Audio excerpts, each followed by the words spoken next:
We always share the why with our staff members, with our kids. I always start off our forums or whenever I'm meeting with students, I always tell them like the why. This is why we're doing it. And it really, I think, builds that trust. And nobody really wants to be bossed around. They want to be part of the solution to the problem, but asking kids about what are they searching for? What are they doing on the phone? And then trying to work backwards and what else could they do? You're listening to the smartsocial.com podcast. This is our District Talk segment where we interview district leaders to learn how they're keeping students safe on social media. And we also ask them questions that we get from parents all over the country in our program. Now, let's get back to the interview. Hi, I'm Annmarie Foucault, Superintendent of St. Michael-Albertville Public Schools. We are located in an outer ring suburb of Minneapolis and St. Paul. We have about 7,000 students across 8 school sites. Superintendent, it's so great to have you here on our Superintendent Spotlight. For all of our listeners here today, you're either a parent, you're another superintendent, or you're one of the amazing community members or staff members in between. We love all of you. Our mission is to keep kids safe on social media so they can someday shine online. And in the middle, we want to keep them successful, whether it's in the parents' 4 walls of their home, the parent or guardians, or the school or the district's 4 walls. As they're learning, we want to maximize that learning, reduce cheating, and really guide them in this world that none of us grew up in with these digital devices. If you're listening to us on audio, we love you. We're going to read out some cool stories. Today's our first prototype of really something that we're hearing from superintendents all over the country. I think we're on episode 195 or so of superintendents that have been released, and we're so grateful to all of our guests. Whether your district is 100,000 kids or all the way down to 600 kids, and if you're in one of the 35 to 40 states we've interviewed you in, we're really grateful that we can share your insights with the rest of the country. Because a lot of parents tell us, Josh, our community's different. And we like to remind them, maybe it is, but do they have an iPhone or an Android? Do they have TikTok or Instagram or Meta or something else? And we quickly realize that we all have similar issues when it comes to screen time. So, Superintendent, I'm excited to have you here. Now, I want to get to know the problem we're seeing, Superintendent, nationwide, and then I want to get your insight on it. So let's paint a picture first, and you can set me straight. You let me know if I've got it wrong. So first of all, after 200 plus superintendent conversations, we've heard a consistent trend. They're saying that students are growing up in a digital world filled with powerful technology, artificial intelligence, and social media, but they lack the maturity and guidance to use it safely. The result is more student absences, we've heard, lower focus, rising cyberbullying, declining self-esteem, and then also AI misuse in the classroom in some cases that we're reporting on and listening to. Now, at the same time, the adults, and we love you adults. If your parents and guardians listening to this right now, I have these pom-poms right now. I'm cheering for you and the district. And the adults are trying to help, but they're also overwhelmed, perhaps too busy to be informed, often left out of the loop or struggling themselves. And here's the question and the prompt for you, Superintendent. I want to get your advice. We hear that parents are trying to raise great kids, good kids, amazing kids in a world that they really didn't grow up in, a world where tech is now moving faster than any safety policies that a family can implement. And sometimes it moves faster than schools and districts, right? And teens know how to hide apps and online behavior these days. And safety lessons usually come after a crisis. Even if the world's best districts, which they all are, something new pops up and they're like, okay, we didn't know that we have to have a safety lesson for that. Now, my question for you, Superintendent, my prompt for you is, are there any other trends on this topic that you've seen that I might have missed, or did I get it all wrong? Please correct me so we can alert other school districts of your insight before they might see these problems. Well, Josh, you have it completely right. So you're not wrong. We are seeing a lot of the technology advances. The only thing that is constant is change. And we're really trying to partner with our parents because they don't know. Some of our younger parents have grown up with technology, and so they're comfortable. Some of our parents really, still have a flip phone. They're not really sure. And so we've really partnered and engaged our parents because that's where I think it all comes from. We can't do one thing at school and then expect our kids to go home and do another thing. So we embrace tools like artificial intelligence, AI. We did have a cell phone. I'll go on maybe in a while about AI, but we do have a cell phone policy. This is something that I think across the nation, districts are trying to figure out. Should we ban cell phones? Should we teach our kids how to use them responsibly? And so we kind of landed in the middle as a district. We have about 7,000 students. We have 2 middle schools and a high school. And at our at our elementary, first of all, we do not allow devices. So we sometimes use iPads, things like that. But our middle schools, we allow students to bring them because it's a safety issue after school. And a lot of our students take the bus home or they go into a practice or to a friend's house. And parents alerted us, and this is all done in partnership with our parents. They said that they want their student to have or their child to have a cell phone. And so they can bring them, but they leave them in their lockers. And our Yeah. kids are really good about that. We just implemented this policy 2 years ago. And then at our high school, we allow our students to bring the phones. And then we're working on teaching them to partnering with our kids, really, because they can Mhm. always get away. They have like the AirPods in their ears, like I'm showing you. You can't see them all the time, or they have their device in their shirt and they're watching a Mhm. YouTube video. So we want to teach them ethically how to behave in a situation, but then also, how to use it to their advantage and help them grow and learn, which is our Yeah. main purpose. And so we allow the high school to bring them to school and they can bring them to class, which is different than our middle level, but they have to put them in a pouch when they enter our classrooms. And then they can use them during passing time at lunch, things like that. But we really try to do that education piece with them rather than just banning them, like we're doing something to them rather than alongside them. I like that. I want to kind of double click into that because I think that's not only is it great for the kids to start managing that, but also it's something we're hearing a lot of districts do. So here's what I heard from you, and I love this phrase. I want to repeat it. I thought this is great. I think the other district leaders are going to appreciate this as well. The world that we live in, the only constant is change, right? I think you kind of said that basically everything's going to change, and that's going to happen and faster pace than ever because these devices are not slowing down. And then I love how you're saying basically the middle school, we're locking them away or whatever. And then high school, we're basically teaching balance in a way, right? How are your teachers responding to that? I'd love to hear kind of what they're saying. That way the kids can pull them out and use them for a class thing if they have to, or put them away. What are some of the feedback? What's some of the feedback from the teachers? The teachers love it. All of our staff, we have support staff, principals, our admin staff. They love it, especially at our middle level.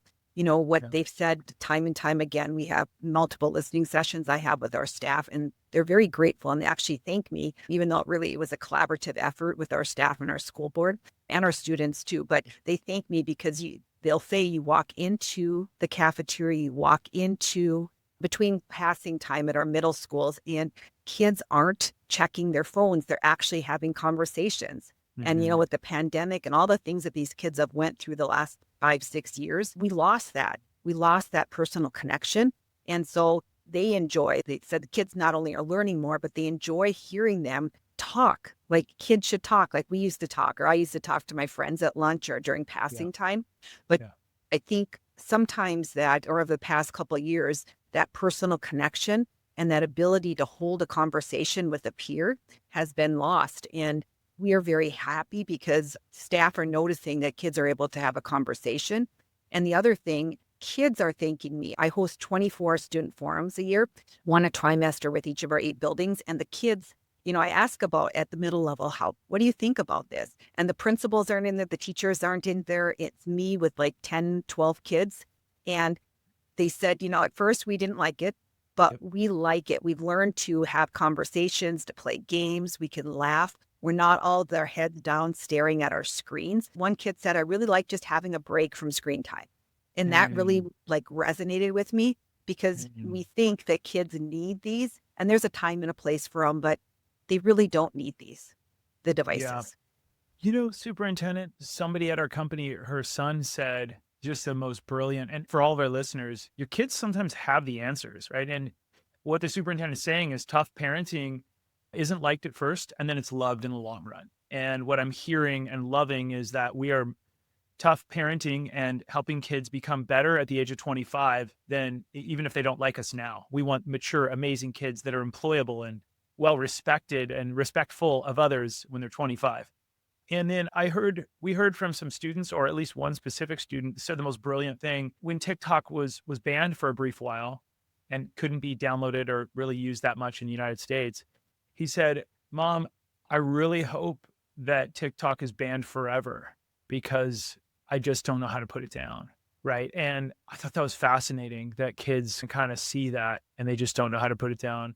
What would your advice be to parents? Superintendent, you probably started as a teacher, you worked way up in a school, and then you became a leader of a community. By the way, great leadership. The fact that the teachers are going, thank you for blocking this, putting the phones away or whatever that is. I love that. That's great leadership. Tough leadership does the right thing, even if some people don't like it.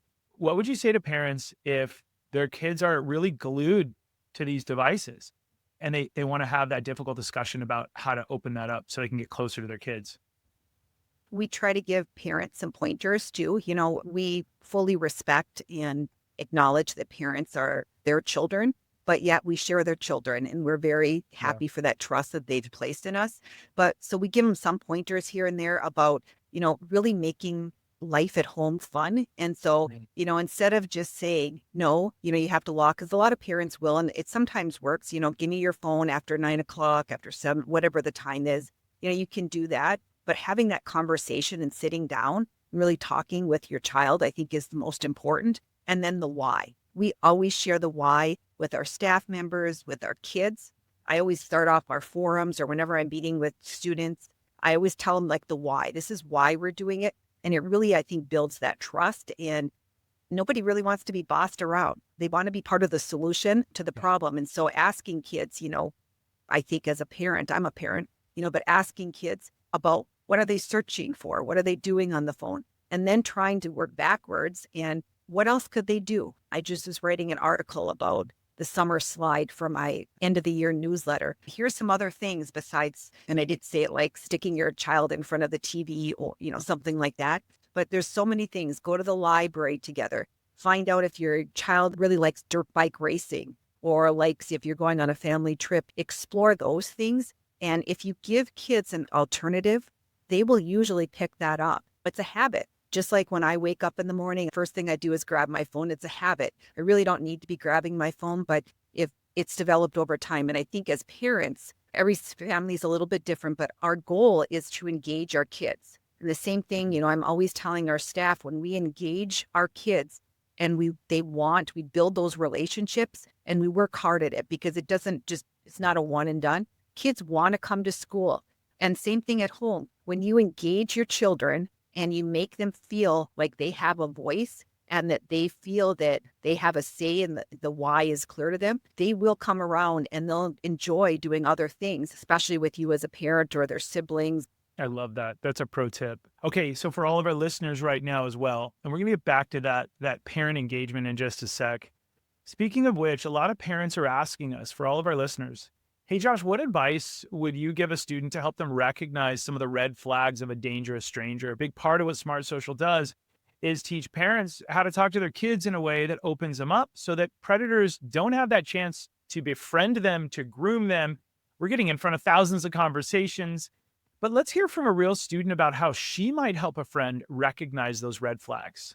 If I had a friend talking online to a stranger, I think that I would feel a little bit uncomfortable with the whole situation. I would advise against it because so many indirect issues can come from that, and it could cause something to be worse than if they had just unadded them in the first place. Some red flags that I would have to advise them to cut it off with this person or to stop engaging would be if the person starts to get very involved in their personal life and they seem to be very intrigued in what's going on with them and wanting to know all little details about what they do and who they are and just very personal details and things that you wouldn't normally share with a stranger in real life. If they're very persistent and constantly wanting to talk to my friend or constantly trying to be involved in their life or wanting to speak to them, I feel like that's kind of a red flag. Another thing would be if they ask them to ever meet them anywhere in person right from the start, if they feel from being uncomfortable or their intuition is just saying it's wrong, or if my intuition is saying something feels wrong with this, then I think that's a major red flag. All right, parents. So this is one of the students in our student internship. If you're a superintendent, you're having what our superintendent called the student forums. This is a chance for students to earn a gift card. They contribute to our program. And for those of you parents that are with our partner districts, remember, I used to travel the country as one of the top social media safety speakers nationwide for parent events. Now we do weekly live parent events and replays. If your district is a partner, we've got about 50 of them a year, but we overachieve. It's about 60. They're in both English, Espanol, Mandarin, and 9 other languages. No one's left behind. There's a ton of teens in the program, so they present. They're part of our teen internship. Parents are raving about this program. You taught my daughter how to interview, how to be safer. She dove into TikTok and learned the dangerous parts, and now all of her friends are safer. And she got a gift card? What? That's right. We are a community protecting a nationwide community. Parents, also, when your district's a partner, make sure you join one of the live events because then you get put in our premium parent newsletter. You get alerts ahead of time that you didn't know about with dialogue starters, all kinds of beautiful stuff. It's my life's mission. Shout out to the incredible dozens of people at Smart Social that are fighting the good fight nationwide. Now, when it goes right, to all the parents that are in our program, this is what happens in New York. It happens in every state. We've been on the news about 34 times as of the time of this video. This is what goes right. So parents, come to the events, especially for back to school. We got some incredible giveaways, and here's what it looks like.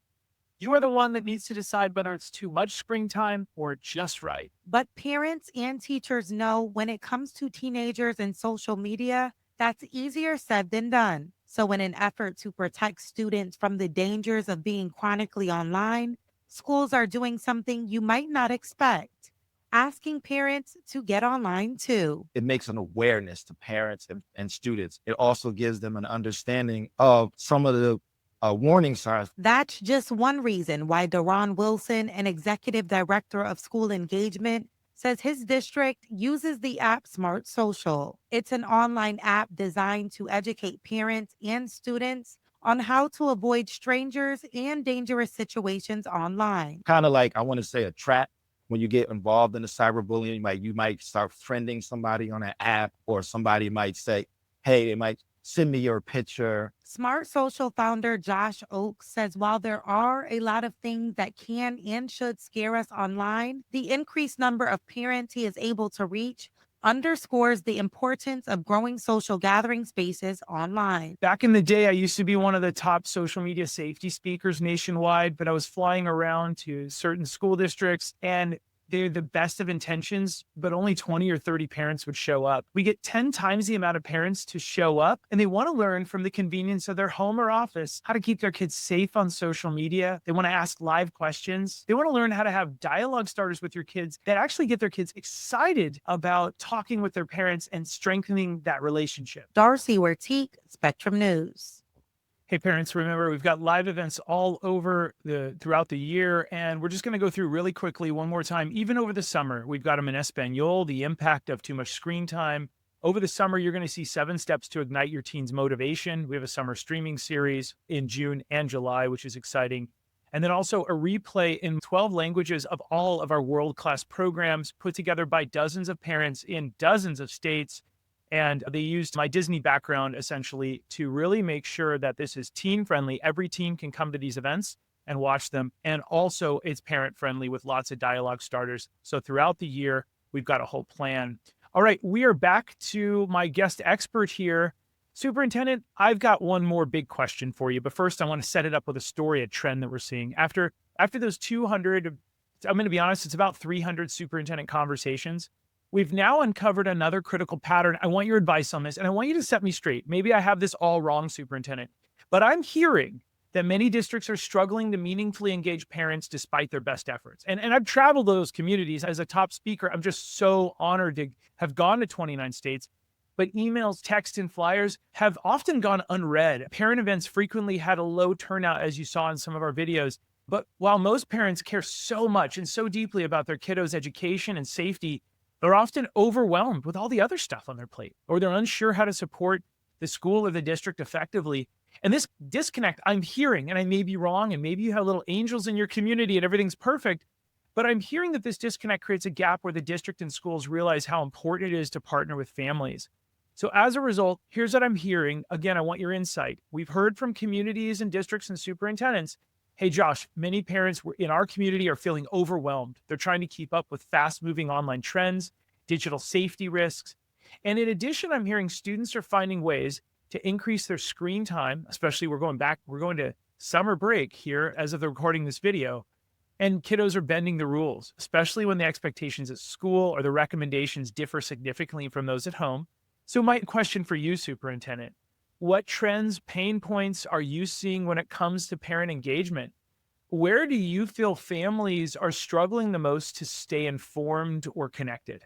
Well, we are feeling that parent engagement is huge in my district, and I know across the country. Superintendents, school leaders, they're struggling with how do we truly engage families? And I think at our elementaries, we're still going strong. We have our newsletters. I publish a newsletter every month for staff and then for families. And what we've really tried in those newsletters is to make them student focused, because the parents want to see their families, guardians, caregivers, they want to see their children in our newsletter. So we'll do videos. We always start off with a video. And so I call it the Voices of STMA. STMA is our school district. And so I personally go out and I interview kids just randomly. A student I see in the hall, I ask about their experience at school. What are you feeling? What are you hearing? What are you seeing? And I do about 7, 8 kids every month, and I mash it together. And then I do a personal message. They don't really want to hear from me. They want to hear from kids. And then also I do like night sightings. So that's our mascot. So when I'm out, I take a ton of pictures. I'm out in costumes every day. So I take these pictures, and I think it engages parents because they're looking for their children. They want to see what's happening in our schools. And oftentimes in newsletters, we might have a picture of a student or a child, and then we have a lot of words. And parents don't really necessarily want to hear that or see that. They don't have time to read it. As a parent myself, I get it. So we do things like that. And then we also try to flip how we do parent conferences, for example. So we know that in our 3 elementaries and then our early learning center, parents love to come in. We have like a 99% attendance rate for conferences. But what we find when our students move into middle school, and for us, it's 5th grade. So they move into middle school from 5th to 12th. We can see in 5th grade all the way, it goes down the percentage of parents and caregivers that are showing up. And I think that's because of technology. They can go online and see how their child is, how many assignments are turned in, what their grade point average is in real time. They can talk to the teachers and the staff members. They can check their food service account. They can do all that electronically. So what we really tried to do in my district is figure out a way to get the parents in. And so, for example, at our middle school, one of them, we had, instead of conferences, we have a family night.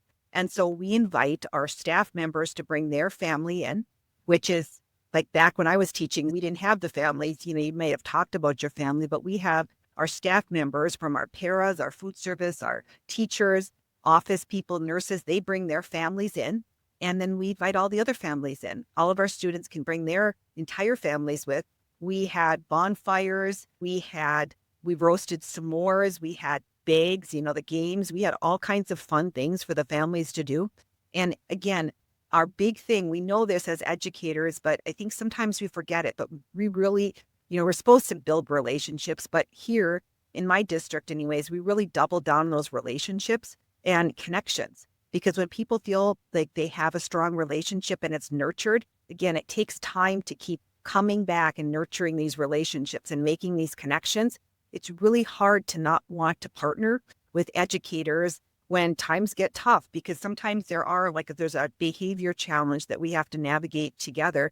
And when you know that you were at the bonfire roasting a marshmallow with the teacher or the principal that you're upset with, it really goes a long way, I think, to coming up with a solution that all parties can agree on. So those are some of the things, we just try to flip things and do them a little differently than what we always done, because falling into that habit of just because we've always had 20 minutes of conferences for every student, it really is, when you think about it, ridiculous that maybe if that works, more power to the districts that works. We were just finding that it was a big waste of our teachers' time, not getting the right kids in.